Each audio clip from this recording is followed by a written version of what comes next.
The fear of COVID-19 has definitely injured the United States economy in the first half of this year, and now there seems to be some people pushing it to repeat it in the second half of 2020. Earlier this evening, almost every mainstream media is boldly publishing stories about how the number of confirmed cases in the United States has increased, boldly explaining that there will be 180,000 United States COVID-19 deaths in October. It is absolutely true that we have seen an alarming increase in the number of confirmed cases. In fact, the number of new cases in the United States set a new record on Wednesday. The United States broke its record for the highest coronavirus cases recorded in a single day, with 36,358 new positives reported on Wednesday, according to a tally by NBC News. Wednesday's cases topped the previous highest day count from April 26, the first peak of the pandemic in the United States, by 73 cases, according to NBC News tracking data.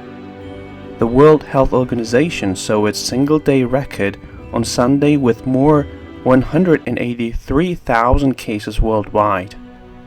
The mainstream media treats this as a kind of big shock, but of course the truth is this shouldn't surprise anyone. For months I have been telling my listeners that the crashes will straighten the curve for a while, and that when the crash ends, the number of cases will start rising again. That's exactly what happened, but anyone with even a little common sense would have guessed it. Earlier this year, states in the northeastern part of the country were the epicenter of the epidemic in this country, but states in the southern and western parts that have now become the most important points of the country: Arizona, California, Texas, Florida, Oklahoma, and South Carolina reported record high new daily coronavirus cases during this week, as case counts continue to rise in more than half of the U.S. states. Texas Governor Greg Abbott said the state is facing a massive outbreak with another 5,000 cases reported Wednesday. California Governor Gavin Newsom reported Wednesday 7,149 tested positive, a record number for the nation's largest state. Both states this week surpassed the entire European Union on the average number of daily cases. Things are particularly bad in California. In the last 2 days, we have seen a 69% increase in the number of newly confirmed cases. The California Department of Public Health reported its second straight record jump in coronavirus cases on Wednesday, as the state joins a handful of others with growing case numbers. California reported an additional 7,149 COVID-19 cases since Tuesday, a 69% increase in 2 days, bringing the state's total to 190,222 cases, according to the state's health department. The previous highest day jump was reported on Tuesday, when the state recorded 5,019 additional new cases. Needless to say, snowflake politicians in California will be less willing to return to business as usual. This will have a major impact on the United States economy as a whole, as the state of California has more economic activity than other U.S. states. If this epidemic continues for a few more years, what are states like California going to do? Many had predicted that life would return to normal by now, but instead we are beginning to see things go wrong. In fact, we learned that Disneyland's reopening was delayed indefinitely. Disney is delaying the phased reopening of Disneyland and Disney California Adventure, the company's flagship theme parks in California, the company said on Wednesday. The resort location in Anaheim, California, was set to welcome back guests on July 17 after being closed for months because of the coronavirus pandemic. Other very large companies are making similar moves. For example, Apple closed a lot of stores due to this new surge in coronavirus cases. On Friday, stocks slumped as second wave fears were reignited following a report that Apple would temporarily shutter 11 United States retail stores across Florida, Arizona, North Carolina, and South Carolina due to current COVID-19 conditions in some of the communities we serve. We temporarily closing stores in these areas. An Apple spokesman said in a statement, "We take this step with an abundance of caution as we closely monitor the situation, and we look forward to having our teams and customers back as soon as possible."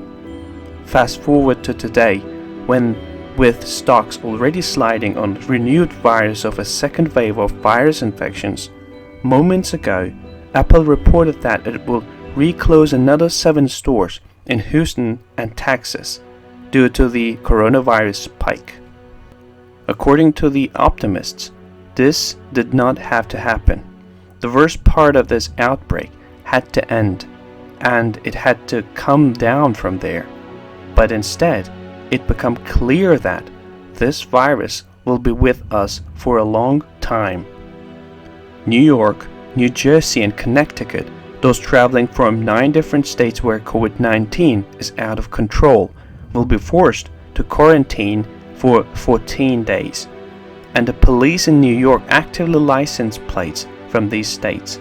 In New York, cops will stop cars with license plates from the affected states to ask the person why they are not quarantining and how long they have been in the state for. The quarantine applies to any state with infection rate of 10 infections per 100,000 people on a 7-day rolling average, or 10% of the total population testing positive. Speaking of New York, this outbreak had a much greater financial impact than most observers had predicted. In particular, New York City faces $9 billion drop in tax revenue. Mayor Bill de Blasio says the city may have to let 22,000 workers go. New York Mayor Bill de Blasio said the city is considering 22,000 layoffs and furloughs among its 326,000 employees to cut $1 billion of expenses after lockdown-related revenue losses. De Blasio has projected a $9 billion loss in tax revenue over the next 2 years because of the pandemic. Unfortunately, many more civil servants across the country will be laid off before this crisis ends. Of course, things are even worse for the private sector, and we continue to stake more examples of this every day. We learned on Tuesday that GNC decided to declare bankruptcy. GNC Holdings, which filed for Chapter 11 bankruptcy protection late Tuesday, has released an initial list of stores that will close. The list posted at the Pittsburgh-based chain site GNCevolution.com includes 248 closing stores, including 219 US locations and 29 in Canada. We also learned that the end may be close to Chuck E. Cheese. The coronavirus pandemic could spell the end of Chuck E. Cheese. The popular kids restaurant had to close its 610 locations nationwide during this outbreak. Now, $1 billion in debt has Chuck E. Cheese parent company, CEC Entertainment, approaching bankruptcy. The Wall Street Journal reports that CEC is asking lenders for a $200 million to keep its business going. I've not been in Chuck E. Cheese for many years, but I loved eating there when I was a kid. As a teenager, it looked like such a magical place, and now I am very sad to hear that the company cannot survive. Finally, as America goes deeper into this new economic crisis, more iconic companies will come into play. Fear of a virus has completely reversed our economy, and thanks to the mainstream media, most of the population will be fatally afraid of this virus for the foreseeable future. Most of the idea, comment, information, and criticism containing in these videos have been created by Daily News Report. Before making any important investment decision, use the information contained in these videos as a starting point for conducting your own research. If you make any investment or legal decision, it is advised to consult an expert before making this decision.